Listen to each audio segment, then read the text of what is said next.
கொடைக்கானலில் தனியார் நட்சத்திர விடுதியில் 4 நாட்கள் தனது குடும்பத்தினரோடு தங்கி ஓய்வெடுக்க வந்த தமிழக முதல்வர் ஸ்டாலின்.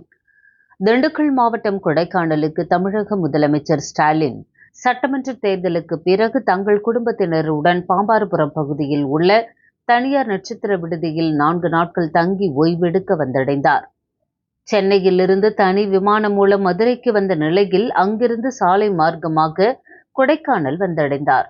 மேலும் சாலை எங்கும் காவலர்கள் பலத்த பாதுகாப்பு வழங்கப்பட்டுள்ளது குறிப்பிடத்தக்கது.